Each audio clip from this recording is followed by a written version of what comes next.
जागतिक पातळीवर जगातल्या अनेक माध्यमातून आपल्याला हे नेहमी ऐकायला वाचायला मिळतं, तो म्हणजे अरब आणि इस्रायल संघर्ष, जो मुळात मुस्लिम देश आणि ज्यू देश ज्याच्यामध्ये अरेबियन कंट्रीज आणि इस्रायल यांच्यातला संघर्ष, जो गेल्या अनेक शतकांपासून अतिशय वर्स्ट लेवलपर्यंत चाललेला आपण पाहिलेला आहे.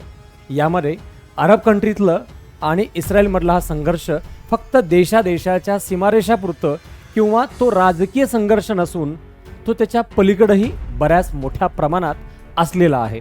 आणि या संघर्षाचा परिणाम जागतिक पातळीवर कोणत्या ठिकाणी कसा दिसून येतो त्याचं उदाहरण म्हणजेच 1973 मधला तेल संकटाचा पाठ आहे. आपण ऐकून आहात, जागतिक पातळीवर तेलाच्या किमती 400% वाढलेल्या होत्या आहे. हाच इतिहास या माध्यमातून आपल्याला जाणून घ्यायचा आहे. 1973 मध्ये तेव्हा चालू असलेला हा अरब इस्रायल संघर्ष, यामध्ये जगातल्या ज्या देशाने इस्रायलला सपोर्ट केला, इस्रायलच्या बाजूने उभा राहण्याचा प्रयत्न केला, त्या देशाचा तेल पुरवठा नियंत्रित करण्याचा, प्रतिबंधित करण्याचा, बंद करण्याचा निर्णय अरब प्रमुख तत्कालीन राजा फैजल यांच्या माध्यमातून ओपेक कंट्रीजला हाताशी पकडून त्यांनी या देशांची तेल निर्यात प्रतिबंधित करण्याचा, खंडित करण्याचा निर्णय घेतला. आणि जे देश इस्रायलच्या या बाजूने उभा राहत आहेत त्यामध्ये अमेरिका, ब्रिटन, जापान अशा प्रमुख देशांना तेल पुरवठाच प्रतिबंधित करण्यात आला. आणि हे तेल पुरवठा प्रतिबंधित केल्यामुळे या देशाच्या अर्थव्यवस्थेवरच नाही तर जगावरही अनेक मोठ्या प्रमाणात परिणाम झालेले दिसतात. आणि म्हणूनच या तेल संकटाचं सर्वात महत्त्वाचं एक कारण होतं अरब इस्रायल संघर्ष. आणि या संघर्षामध्ये सिरियासहित अनेक देशांनी उड्या मारल्या आणि या माध्यमातून संघर्षाची ठिणगी अधिक मोठ्या प्रमाणात विस्तारित झाली. याला युद्धाचं स्वरूप प्राप्त झालं आणि ह्या युद्धामध्ये जगात गटबाजी सुरू झाली. या गटबाजीमध्ये ऑलरेडी चालू होतं ते शीत युद्ध, अमेरिका आणि सोव्हिएत रशिया. आणि या शीत युद्धामध्येच ठिणगी पडली या अरब इस्रायल युद्धामुळे. आणि या युद्धामध्ये ओपेक कंट्रीजचं, ज्याला आपण organisation of petroleum exporting countries म्हणतो, या गटाने अजून मोठा निर्णय घेतला. तो म्हणजे या संघर्षात इस्रायलच्या बाजूने उभा राहणाऱ्या देशांना तेल पुरवठा न करणे. यामुळे जे देश विकसित राष्ट्र होते, औद्योगिक राष्ट्र होते, त्या देशाला सर्वात मोठा खंड पडला तेलाचा. औद्योगिक अर्थव्यवस्था एक विशिष्ट टप्प्यावर वेगाने निघाल्या होत्या आणि त्या वेगाने निघालेल्या अर्थव्यवस्थेला तेलाचा पुरवठा खंडित झाल्यामुळे उत्पन्न घटलं. आणि त्याचबरोबर तेलाच्या आयात कमी होण्यामुळे ज्या उद्योग व्यवस्था तेलावर डिपेंड होत्या त्यांना सर्वात मोठा फटका सहन करावा लागला. आणि या फटक्यातून बाहेर निघण्यासाठी अमेरिकेनं बऱ्याच गोष्टीचा अवलंबही केला.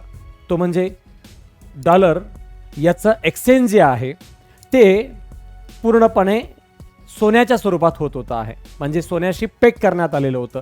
त्याला मुक्त करून त्यांनी फ्री करण्याचा निर्णय घेतला, जेणेकरून या अरब कंट्रीजला त्याचा फटका बसावा आणि आयात निर्यातीतला व्यवहार अरब कंट्रीजला फटका बसेल, नकारात्मक होईल, या पद्धतीने कार्यवाही करण्याचाही प्रयत्न झाला.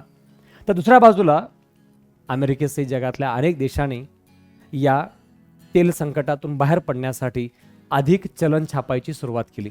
कारण तेल पुरवठा कमी झाला, त्यामुळे उत्पादन घटलं. उत्पादन घटल्यामुळे एकूणच उत्पादनातल्या संबंधित वस्तू व सेवा कमी झाल्या आणि वस्तू सेवा कमी असल्यामुळे मागणी मात्र कमी न झाल्याने वस्तूच्या किमती वाढत होत्या. आणि वाढलेल्या किमतीला फेस करण्यासाठी चलन छापण्यात आलं. वाढलेल्या चलनामुळे पुन्हा चलनवाढ व्हायला लागली. चलनवाढीमुळे अर्थव्यवस्थेत दारिद्र्य, बेरोजगारी इत्यादी अनेक समस्या वाढत चालल्या होत्या. हे जागतिक पातळीवर मोठ्या प्रमाणात विकसित राष्ट्र फेस करत होते. पण मूलभूत मुद्दा आहे, भारत काय फेस करत होता, भारतासोबत काय चाललं होतं, याच्याबद्दलचा घटकही आपल्याला विचारात घेणे अत्यावश्यक आहे. कारण यावरूनच आपल्याला समजणार होतं भारताच्या अर्थव्यवस्थेवर नेमकं काय परिणाम झाला आहे. खरं तर आपल्याला काय विचार करावा लागत होतो. भारत तर याच दशकापासून म्हणजे 70च्या दशकापासून आयातीचं मोठ्या प्रमाणात तेल वाढवण्यासारखी परिस्थिती निर्माण झाली होतीच असं म्हणू शकतो. कारण 60 नंतर खऱ्या अर्थानं आपण औद्योगिक प्रगती मोठ्या उद्योगाच्या माध्यमातून करायला सुरुवात केली होती. तेलाची आयात अधिकतम करावी लागणार होती. आणि याच दरम्यानच्या कालावधीमध्ये आपल्या देशात घडलेल्या सर्वात महत्त्वाच्या काही घडामोडी आहेत, ज्याच्यामध्ये आपण बँकांचं राष्ट्रीयकरण करणे 1969, 1971ला भारत पाकिस्तान युद्ध होणे, 1972ला सर्वात मोठा दुष्काळ होणे, 1973मध्येच मान्सून सर्वात मोठ्या प्रमाणात धोका देणे, याचा परिणाम आपल्या अर्थव्यवस्थेवर ऑलरेडी झालेला होता. आणि त्यातच आंतरराष्ट्रीय पातळीवर अरब इस्रायलच्या युद्धामुळे तेलाचा पुरवठा खंडित होणे, तेल साठेबाजी करणे, तेलाचं नियंत्रण करणे, ओपेक कंट्रीच्या माध्यमातून तेलाचं व्यवस्थापनावर जास्तीत जास्त नियंत्रणापेक्षा तेलाच्या नियंत्रणावर जास्तीत जास्त भर देण्यात आला, मॅनेजमेंटपेक्षा कंट्रोल करण्यात आलं. आणि जागतिक बाजारपेठेमध्ये तेल ऑर्गनाईज करण्यात आलं, खूप जास्त नियंत्रित करण्याचा प्रयत्न ओपेक कंट्रीच्या माध्यमातून झाला. अरब देशांचं वर्चस्व वाढवलेलं होतं. यामुळे जे जागतिक परिणाम फक्त तेलाचे नाही तर वस्तुसेवाच्या आयातीवरही होत होते, त्याचा फटका भारताला सहन करावा लागणार होता. एका बाजूला तेल आयात एवढ्या मोठ्या प्रमाणात घटवण्यात आली, खरं तर ऑलमोस्ट 90% जास्त तेल आयात करणं बंद करावं लागलं भारताला. कारण जे 1969-70च्या आसपास तेलाच्या किमती पर बॅरल $5 होत्या, त्या पर बॅरल डॉलर संबंधित तेलाची किंमत ही $12 पर्यंत पोहोचली.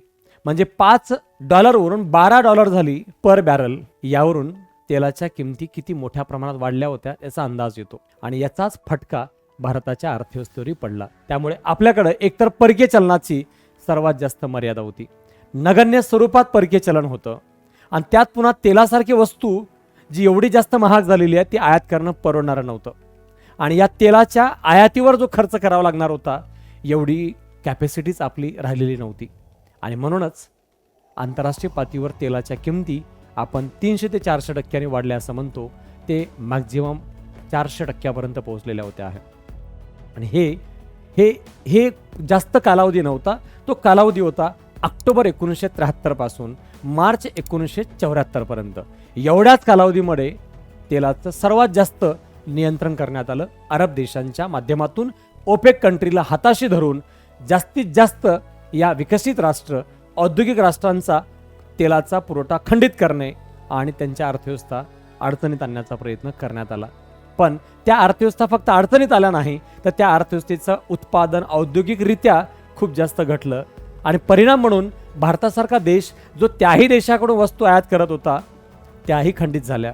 परिणाम भारत एका बाजूला आयात कमी केला तेलाची, दुसऱ्या बाजूला वस्तूंची आयातही कमी झाली. आणि एकूणच आयात कमी झाली, देशात ऑलरेडी जो उत्पादित वस्तूंचा पुरवठा होता तो तेल आयात करणं बंद केल्यामुळे आपल्या उद्योग रचनेलाही आपल्या औद्योगिक व्यवस्थेलाही मोठा धक्का बसला. आणि म्हणून आपल्या देशांतर्गत उत्पादन घटलं आणि आयाती घटली. त्यामुळे एकूणच वस्तू सेवांची कमतरता तयार झाली. एकतर ऑलरेडी 62चं युद्ध झालं होतं भारत चायना, 65चं युद्ध झालं होतं भारत पाकिस्तान, त्याच्यात पुन्हा नियंत्रित अर्थव्यवस्थेच्या माध्यमातून 70-71 पासून आपण काम करत होतो. 71चं पुन्हा भारत पाकिस्तान युद्ध, 72चा दुष्काळ, 73चं मान्सून संकट, आणि त्यात पुन्हा परदेशातून आयात महाग होणे वस्तुसेवांची, आणि त्यात तेलही महाग होणे. यामध्ये आपण समजू शकतो देशाच्या अर्थव्यवस्थेची अवस्था काय झालेली असेल. आणि त्यात देशाचं उत्पादन देशांतर्गत घट होणे हे त्याचा परिणाम होता. आणि देशांतर्गत उत्पादन घटल्यामुळे पुरवठा कमी झाला, मागणी मात्र चालूच आहे. मग पुरवठा कमी आहे, मागणी मात्र जास्त आहे, तर वस्तूच्या किमती वाढणार. आणि वाढलेल्या किमती या सहन होण्यासारख्या नाहीत. म्हणून सरकारनं चलन छापून चलन पुरवठा वाढवण्याचा प्रयत्न केला. परिणाम चलन वाढ व्हायला लागली आणि त्याचाच परिणाम पुन्हा अधिकतम भाववाढ होण्यास त्याचा घटक दिसून येत होता. मग ही चलनवाढ भाववाढ ही तात्कालिक राहिली नाही. 75मध्ये आपण पुन्हा राष्ट्रीय आणीबाणी लावली. या आणीबाणीच्या कालावधीमध्ये पुन्हा देशातील उद्योग व्यापाराला अनेक मर्यादा आल्या, मोठ्या प्रमाणात अर्थव्यवस्था पुन्हा संकटात गेली. 78पर्यंत या माध्यमातूनच आपली अर्थव्यवस्था डगमगत चालू होती आहे. 47ला स्वतंत्र झालेला भारत 78पर्यंत म्हणजे 30 वर्षाच्या कालावधीमध्ये फक्त आणि फक्त स्वतःला सस्टेन करत होता. आणि अशा आलेल्या महत्त्वाच्या मोठ्या संकटामुळे अर्थव्यवस्था थोडीशी उभा राहिली. त्या दरम्यान मोठ्या प्रमाणात खचत होती. हे तेल संकटातून आपल्याला जाणून घेता येतं. आणि त्याच दरम्यानच्या कालावधीमध्ये फेरा कायद्यासारखा अवलंब पुढील कालावधी दिसतो. जे फेरा कायदा जो कठोर प्रमाणात अंमलात आलेला होता. फेमा कायदा तर 1999 पासून सुरू झालेला आहे, पण फेरा कायद्याची कठोर जाचक अंमलबजावणी हे सुद्धा आपल्याला या कालावधीमधल्या अर्थव्यवस्थेला रेग्युलेट करण्याची, नियंत्रित करण्याच्या व्यवस्थेचा एक पार्ट पाहायलाच मिळतो. तर या माध्यमातून आपल्याला तत्कालीन 73चं तेल संकट काय आणि कशामुळे होतं आणि त्याचा भारताच्या अर्थव्यवस्थेवर काय परिणाम झाला होता हे जाणून घेण्यासाठी हा छोटासा प्रयत्न या अंतर्गत होता. थँक्यू. पुन्हा भेटू.